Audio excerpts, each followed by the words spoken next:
Hello guys, WhatsApp, कैसे हैं आप लोग। बहुत बहुत स्वागत है आपका आपके अपने चैनल अतुल क्लासेस में। आज का वीडियो बेसिकली बेस्ड है बीएसटी के ऊपर, बिजनेस स्टडी। आप लोगों की डिमांड रही है कि बीएसटी पर सर वीडियो बनाइए और चैप्टर वाइज बनाइए। तो देखिए, हम कोई सैंपल नहीं देना चाहते अपने वीडियो में, लेक्चर्स में, कि हमने एक वीडियो बना दिया और दिखा दिया कि हम कैसा पढ़ाते हैं। इस तरीके का कोई भी डेमो और लेक्चर नहीं है।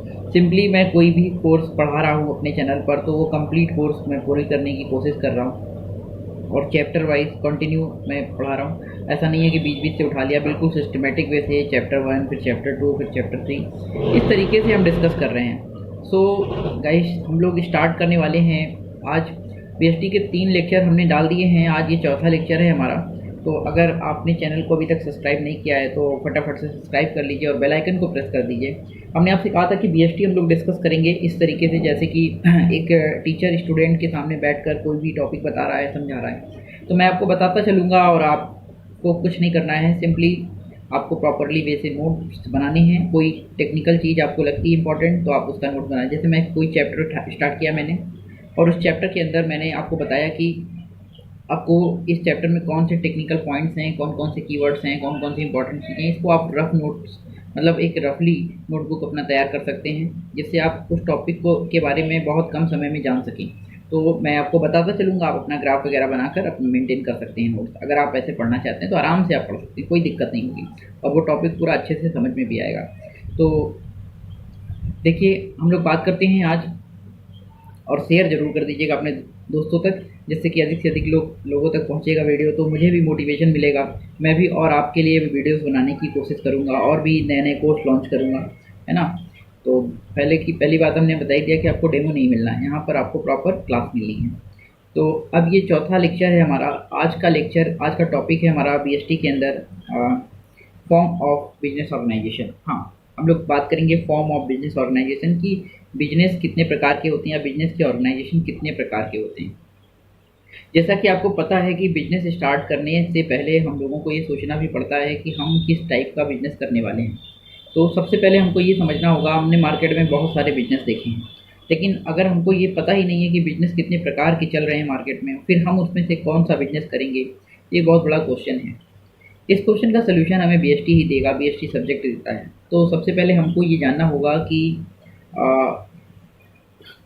बिजनेस के कितने टाइप्स हैं। तो सबसे पहले अगर मैं बात करूं तो बिजनेस का जो पहला टाइप है वो है सोल ट्रेड, जिसे हम लोग प्रोप्राइटरशिप भी कहते हैं, है ना। जिसका अब ये बिजनेस क्या होता है इसके बारे में मैं आपको बताता हूँ। ये इस टाइप का बिजनेस होता है कि इसमें एक ही व्यक्ति मालिक होता है, वही अपनी दुकान को चलाता है, वही लॉस भी बियर करता है, वही प्रॉफिट पूरा ले जाता है, मतलब सब कुछ वही होता है। आपने देखा होगा जर्नली मेडिकल स्टोर के अंदर ऐसा दिखता है, जर्नली परचून की दुकान में ऐसा दिखता है, कोई फोटोकॉपी की शॉप में ऐसा दिखता है। इस तरीके के जितने भी बिजनेस चलते हैं, कभी चाय वाले की दुकान में दिखे तो वो प्रोप्राइटरशिप बिजनेस है, वो सब कुछ उसी का है ना। लॉस होगा तो उसका है, प्रॉफिट होगा तो उसका है, सिंगल मालिक होता है, सिंगल ऑनर होता है। तो इस तरीके के बिजनेस को सोल ट्रेड यानी कि एकाकी व्यापार कहते हैं। अब बिजनेस का जो दूसरा टाइप है, तो एक तो ये बिजनेस हो गया, ये क्लियर हो गई बात। अब बिजनेस का जो दूसरा टाइप है, वो दूसरा टाइप होता है हमारा पार्टनरशिप। प्रोप्राइटरशिप के बाद वर्ड टॉपिक का नाम है पार्टनरशिप। तो देखिए, पार्टनरशिप क्या होता है। पार्टनरशिप के अंदर अगर मैं बात करूं, जहां पर 2 या 2 से अधिक लोग मालिक होते हैं बिजनेस के। अभी आपने क्या सीखा, एक मालिक।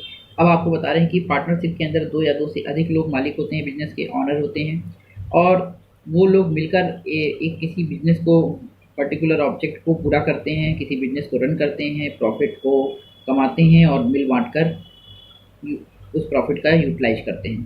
तो इस तरीके के बिजनेस का फॉर्म पार्टनरशिप बिजनेस कहलाता है। पार्टनरशिप, अब तो पार्टनरशिप में 2 तरीके के बिजनेस इन्वॉल्व हो चुके हैं। देखिए, पार्टनरशिप में एक तो आता है, एक बिजनेस हमारा इस्टेब्लिश है पार्टनरशिप के अंदर, पार्टनरशिप एक्ट 1932 के अंदर इस्टेब्लिश किया जाता है। और अभी एक पार्टनरशिप का एक नया फॉर्म आया है, जिसे कहते हैं हम लोग पार्टनरशिप एलएलपी।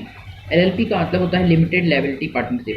ये पार्टनरशिप एलएलपी एक्ट 2008 के अंतर्गत आता है। इसके अंदर 2008 का रूल लगता है, और पार्टनरशिप एक्ट 1932 के अंदर पार्टनरशिप का रूल लगता है। तो 2 तरीके के बिजनेस हो गए, पार्टनरशिप एलएलपी।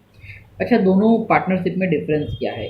जनरली एक कॉमन बच्चा है तो उसके मन में ये क्वेश्चन आएगा कि सर ये भी बता दीजिए कि ये जो पार्टनरशिप एलएलपी आया है 2008 में और 2008 का एक्ट लगाया, तो ये बाद में क्यों आया? अगर पार्टनरशिप एक्ट 1932 चल रहा था तो ये क्यों आया? चलिए इस पर भी बात कर लेते हैं और आपकी इस क्वेरी को भी दूर करते हैं। देखिए, पार्टनरशिप के अंदर एक प्रॉब्लम थी। पार्टनरशिप में लायबिलिटीज़ जो होती थी पार्टनर्स की, वो होती थी अनलिमिटेड। लेकिन जो लिमिटेड लायबिलिटी पार्टनरशिप का बिजनेस का कॉन्सेप्ट आया है, इसमें पार्टनर्स की लायबिलिटी लिमिटेड होती है। अब लायबिलिटी लिमिटेड और अनलिमिटेड का क्या मतलब है? तो लिमिटेड का मतलब ये होता है कि आप ये समझ सकते हो कि लिमिटेड का मतलब है कि पार्टनर की लायबिलिटी, उसने जितना पैसा लगाया है बिजनेस में, अगर बिजनेस को लॉस होता है तो बिजनेस के लॉस का जो भी भरपाई होगी वो केवल उसके पैसा ही डूबेगा, उसके पैसे तक ही सीमित है। लेकिन अनलिमिटेड लायबिलिटी का मतलब है कि उसे घर से भी पैसा लाना पड़ेगा बिजनेस को चलाने के लिए, घर से कुछ बेच कर लाए, चाहे बर्तन तक बेचना पड़ जाए, आप ये समझ लो। तो इस तरीके की लायबिलिटी अनलिमिटेड होती है, क्योंकि लायबिलिटी घर तक पहुंच जाती है। तो ऐसे इस प्रकार के बिजनेस के टाइप को पार्टनरशिप कहते हैं, और पार्टनरशिप के अंदर लायबिलिटी अनलिमिटेड होती है। मैं फिर से बता रहा हूँ, बहुत इंपॉर्टेंट क्वेश्चन है, पूछा जाता है, बहुत से लोग कंफ्यूज रहते हैं लिमिटेड और अनलिमिटेड लायबिलिटी का कॉन्सेप्ट क्या है। तो अगर पार्टनरशिप का बिजनेस है तो लायबिलिटी अनलिमिटेड होती है, और अगर पार्टनरशिप एलएलपी है तो लायबिलिटी लिमिटेड होती है। कुछ पार्टनर की लायबिलिटी इसमें लिमिटेड होती है और कुछ की अनलिमिटेड होती है, इस तरीके से चलता है। तो इसमें मिक्स होता है। तो दोनों ही टाइप के पार्टनरशिप के बिजनेस हैं। अब पार्टनरशिप के बिजनेस का फॉर्म जब हमारा कंप्लीट हो जाता है तो इसके बाद आता है हमारा जॉइंट स्टॉक कंपनी। इसके बाद एक कंपनी का कॉन्सेप्ट आया है। कंपनी के बिजनेस में क्या होता है कि कई लोग मिलकर किसी एक कंपनी को रन करते हैं और वो मेंबर होते हैं कंपनी के। हाँ, कंपनी के बिजनेस में सभी मेंबर्स की जो लायबिलिटी है वो लिमिटेड होती है to the extent of their share. मतलब जो भी मेंबर वहाँ पे काम कर रहे हैं या जो भी मेंबर कंपनी के साथ जुड़े हैं, जिन्होंने पैसा दिया है, वो जो लायबिलिटी है उनकी, वो उनके दिए गए शेयर तक ही लिमिटेड रहेगी, उनके घर तक नहीं जाएगी, यानी कि अनलिमिटेड लायबिलिटी नहीं होती। तो अभी तक हमने मेन 3 टाइप के बिजनेस, 4 टाइप के बिजनेस सीखे। पहला हमने सीखा प्रोप्राइटरशिप। प्रोप्राइटरशिप के बिजनेस में जो लायबिलिटी होती है वो अनलिमिटेड होती है। अनलिमिटेड, अनलिमिटेड UN, क्योंकि व्यापारी को घर से पैसा भी लाना पड़ेगा, क्योंकि सारा लॉस वही बियर करेगा, सारा प्रॉफिट वही बियर करेगा, और बिजनेस तो एक ही है, उसे चलाना ही चलाना है। लॉस होगा तो भी चलाना है, प्रॉफिट होगा तो भी चलाना है, तो पैसा तो लगाना ही पड़ेगा। लेकिन पार्टनरशिप के अंदर लायबिलिटी, पहले तो आप कहेंगे अगर पार्टनरशिप का बिजनेस है तो लायबिलिटी अनलिमिटेड है, और LLP का बिजनेस है तो जो लायबिलिटी है पार्टनरशिप की वो लिमिटेड हो जाती है कुछ पार्टनर्स की। ठीक है। तीसरा टाइप हमने सीखा joint stock company. Joint stock company में जो लायबिलिटी होती है वो क्या होती है? लिमिटेड होती है। बिजनेस का तीसरा टाइप है, या बिजनेस ऑर्गेनाइजेशन का तीसरा टाइप है। ज्वाइंट स्टॉक कंपनी के बाद कभी कभी HUF की बात आती है। HUF भी एक प्रकार का बिजनेस कॉन्सेप्ट है। कभी कभी लोग HUF बनाकर बिजनेस करते हैं। अब HUF क्या होता है? Hindu undivided family business. तो हिंदू लॉ के अंदर ये बिजनेस का टाइप इस्टेब्लिश किया गया है। तो क्या होता है कि हिंदू फैमिली में सभी लोग मिलकर एक बिजनेस को स्टार्ट करते हैं और पूरा परिवार उसी को चलाता है, चाहे वो आपके पापा हों, मम्मी हों, बच्चे हों, सभी लोग मिल जाते हैं और सब लोग मिलकर उस बिजनेस को देखते हैं। तो इस तरीके के बिजनेस के कॉन्सेप्ट को HUF कहा जाता है। ठीक है। हिंदू अनडिवाइडेड फैमिली, कुछ भी आप इसमें सेल परचेज कर सकते हैं, लेकिन आप HUF बना के कर सकते हैं। इसके बाद अगर मैं बात करूँ, इसके बाद अगला टाइप है कंपनी। हो गया, कंपनी हो गया। इसके बाद और कोई टाइप है, एक कोऑपरेटिव सोसाइटी वाला टाइप आता है कि बिजनेस कोऑपरेटिव सोसाइटी के द्वारा भी किया जाता है। कोऑपरेटिव सोसाइटी में अगर बात करें तो कोऑपरेटिव सोसाइटी एक्ट 1912 एक्ट के अंतर्गत कोऑपरेटिव सोसाइटी रजिस्टर्ड की जाती है, और उसके बाद कोऑपरेटिव सोसाइटी के बेस पर बिजनेस किया जाता है। अब है क्या कोऑपरेटिव सोसाइटी? देखिए क्या होता था कि पहले जो है फैक्ट्री से जो माल निकलता है उसके बाद होलसेलर के पास जाता है, फिर रिटेलर के पास जाता है, फिर रिटेलर से कंज्यूमर के पास जाता है। अब जो कंज्यूमर है उसको कहीं ना कहीं फैक्ट्री वाली चीज़ महंगी मिलती है, क्योंकि बीच में 2 बिचौलिए आ गए हैं, इंटरमीडिएटर आ गए हैं। अब इनको अगर समाप्त करेंगे तो ही तो जो उनको कॉस्ट है वो कम पड़ेगी। तो कुछ कंज्यूमर ऐसा करते हैं, कुछ कंज्यूमर ने मिलकर एक सोसाइटी ओपन की थी। 1904 में पहली सोसाइटी स्टेब्लिश की गई थी।